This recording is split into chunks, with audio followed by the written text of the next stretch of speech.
no matter how you look at this movie, no matter what your opinions are, I will always remember the reaction to when the cast announcement happened. Like, I just remember seeing clips, videos of people's reaction to who was playing who. And some were loved, and ones were very excited to see play these characters, and some weren't. Or better yet, they were left feeling confused and kind of befuddled. Because why? Out of all the picks, this is who you're going with for the titular character. Man, we really can't find anybody else, huh?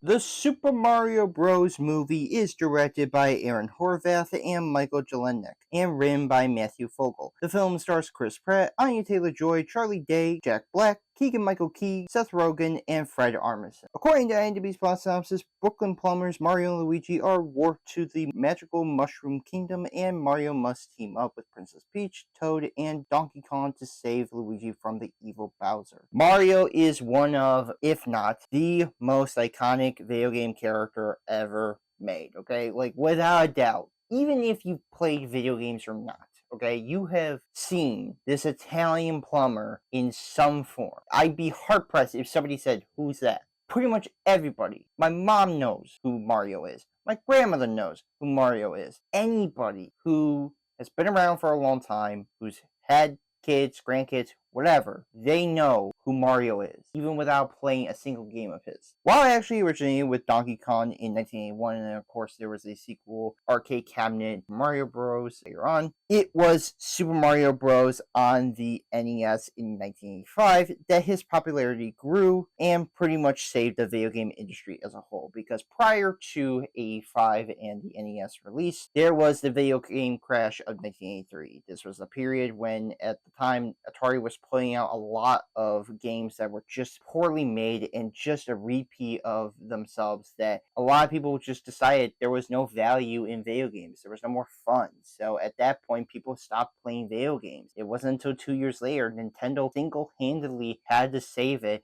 in the form of the Nintendo Entertainment System, or the NES. And it was simply this game, Super Mario Bros., that really helped save how we play video games today. Through innovation throughout the gaming industry, it is all because Nintendo was willing to put out this console and this game. Since then, he's been Nintendo's mascot. I mean, to this day, this Italian plumber still rakes in so much money for the Japanese company, having appeared in more solo titles, as well as party, puzzle, kart racing, and sport games. No matter what, Mario has still, to this day, continue to do that. I mean, hell, even a fighting series with the Smash Brothers series. As far as movies and TV shows, it's been a rocky time with the Italian plumber. Besides the show in 1989, which has been synonymous with Nintendo fans / Mario fans, of course, that lives on as kind of a cult hit for some fans out there. The infamous 1993 film, which is the first live-action video game movie ever made. This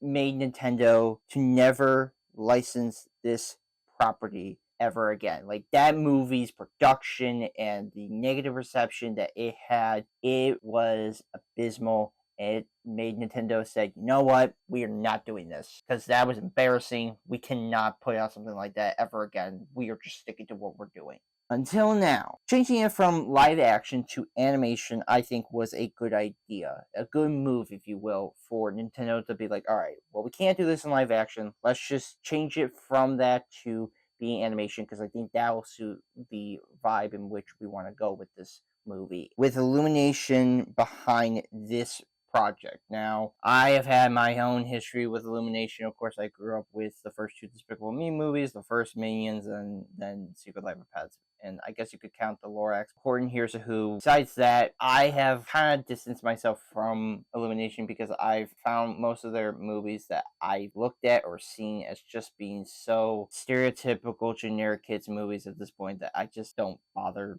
watching any of them. I remember seeing this movie and not hating nor loving it as well as most fans were. I remember people were kind of very skeptical about this. Fans were thinking, all right, well, it's not the live action movie, but at the same time, I'm not expecting much, especially with that casting announcement. I'm not looking for anything, so sure, why not? And it was a huge hit. But I just remember seeing it and thinking to myself, I don't hate this movie, but because I'm not a huge Nintendo fan or a Mario fan, I'm also not loving this. Like, it's just fine, it's alright.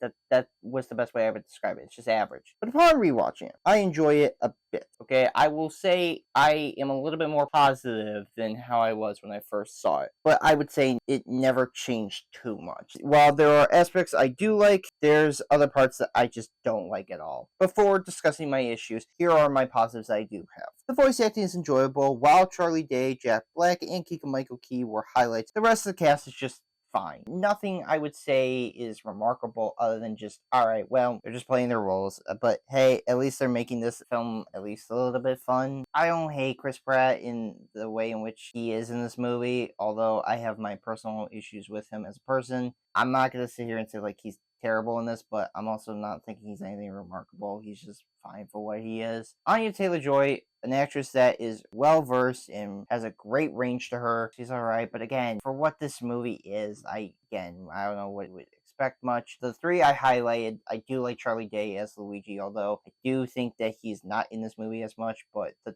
moments that he's in, perfect. I think he fits the role very well. Same thing with Jack Black as Bowser. I mean, he just really captures the energy that you expect with Jack Black, but just kind of making it more sinister and evil and just fitting with what Bowser is supposed to be. Keegan-Michael I think, is an enjoyable addition as Toad, and it is kind of strange to hear knowing that Keegan-Michael voicing this character, and I can't imagine it must be pleasant to have that voice. I mean, hey, he's doing what he does best and making it entertaining as he can. Seth Rogen as Donkey Kong, I mean, he's just Seth Rogen. I don't know what else you could ask for. Fred Armisen is just Cranky Kong. Cranky Monkey. That's pretty much it. The direction is entertaining. Directors Aaron Horvath and Michael Jelenic brings every aspect of Mario's legacy to life, giving Mario / Nintendo fans everything they've always wanted to see. Fans have been clamoring for how Mario should feel, and with that 93 movie, they did not deliver on anything like that. And with this movie, they did. Mario and Luigi go to the Mushroom Kingdom and getting all the power-ups and also implementing kart aspects from the Mario Kart series, as well as maybe even some Smash Brothers, but just classic overall Mario-esque feeling that you kind of want for a movie like this. And I think for as much as I can complain about how it can feel very generic in that way, I do think that the directors here really did try to really implement a lot of stuff from the games, but in a way where I do think it is being respectful rather than just being randomly thrown in there for the sake of why not. So I do think Aaron Horvath and Michael Jelenic really wanted to respect fans in a way where it felt right and giving audiences an understanding of what makes Mario such a fun character to follow along. The animation is stunning. While I've been critical of Illumination's art style because I don't think their animation is bad, it's more so their art style. If you look at most of their movies, they kind of all look the same. But the animators bring the world of Mario in a gorgeous way, having every character look like they were stripped from the game. Even if they look a little bit texturally realistic in that way, I do think they just straight up pull the characters from the games and put them into a movie, and I think they did an excellent job of doing that. I mean, it really does feel like the Mushroom Kingdom is alive and just a living, breathing world. And then, of course, you have where the monkeys live with Donkey Kong and Cranky Kong and Diddy Kong, all of them.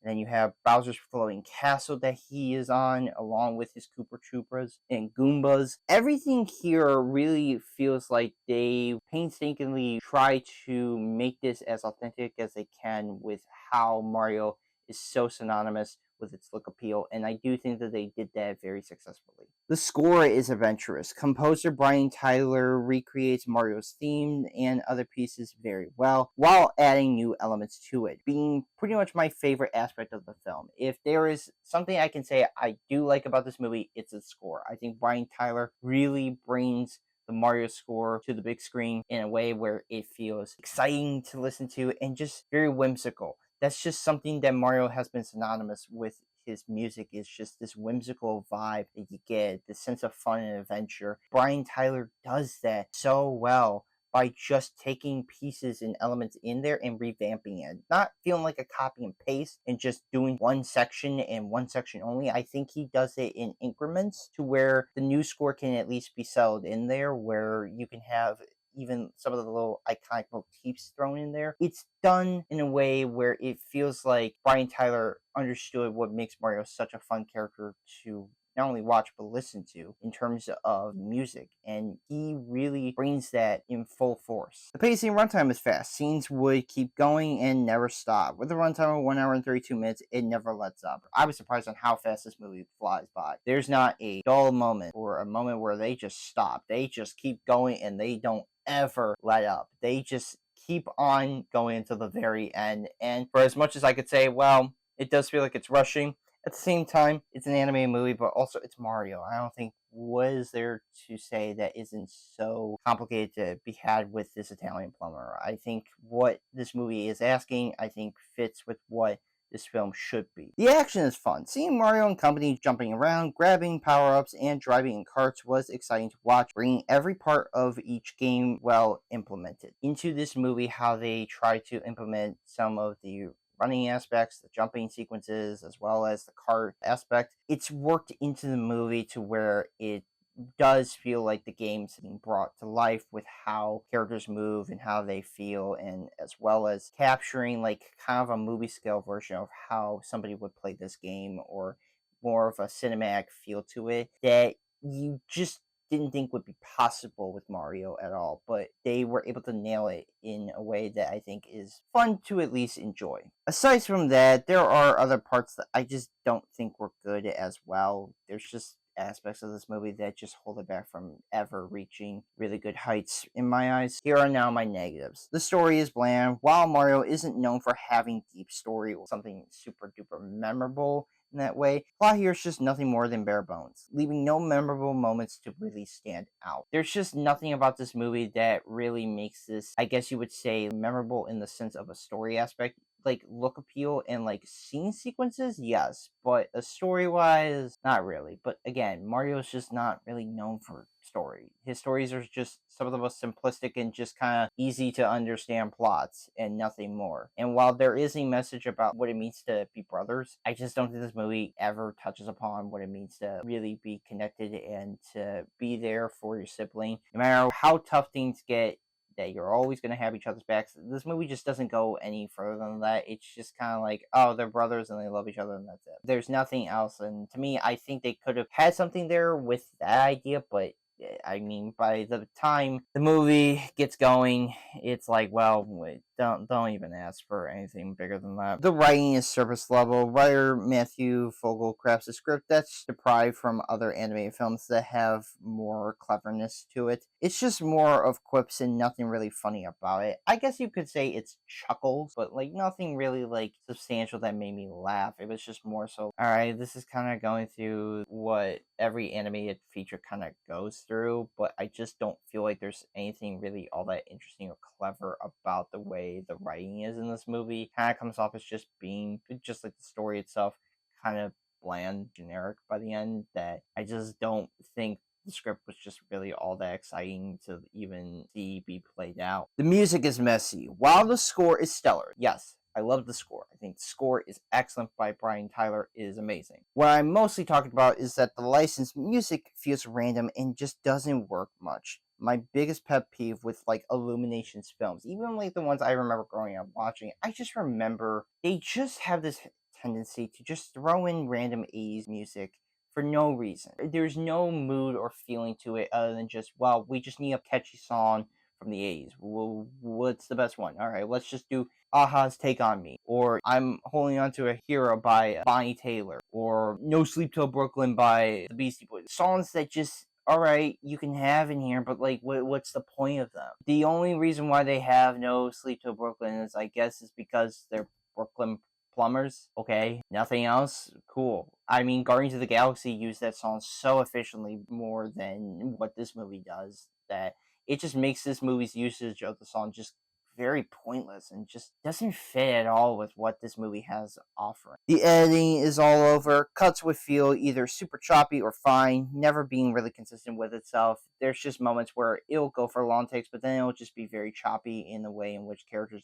would go about talking, having conversations, or even simple like action sequences that I feel like can just kind of be straight to the point. It just feels like it's all chopped up together to just make this jumbled mess to feel as if it's more frantic, but to me it's just feeling like there's no flow to it at all. For Mario and Nintendo fans, this film has everything for them. As for more casual viewers, it can be enjoyable but overwhelming by the end. I just think that this is really made for the fans by fans. And while I do appreciate that, it just kind of makes casual viewers be like, okay, I mean, thanks for showing me what makes Mario interesting, but I don't know if I'll go become a Nintendo fan. I'll play probably some Mario games, but I don't know if I'm going to be like, a diehard fan at all. While it's not an embarrassment to the property, because it's not, I do think that there was effort being put into this movie. It's nothing really huge to say that makes it amazing. I don't think this will be like an animated movie that will be remembered as being the greatest in the animation genre. I just think it's more so like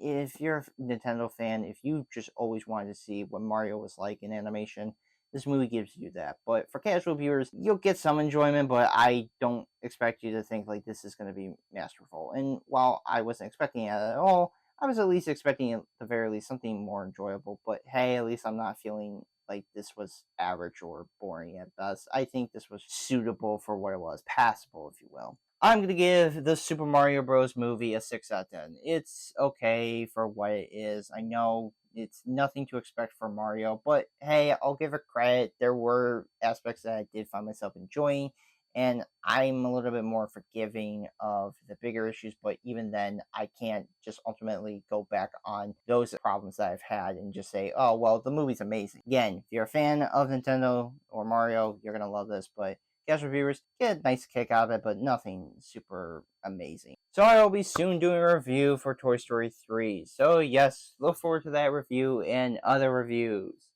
coming soon.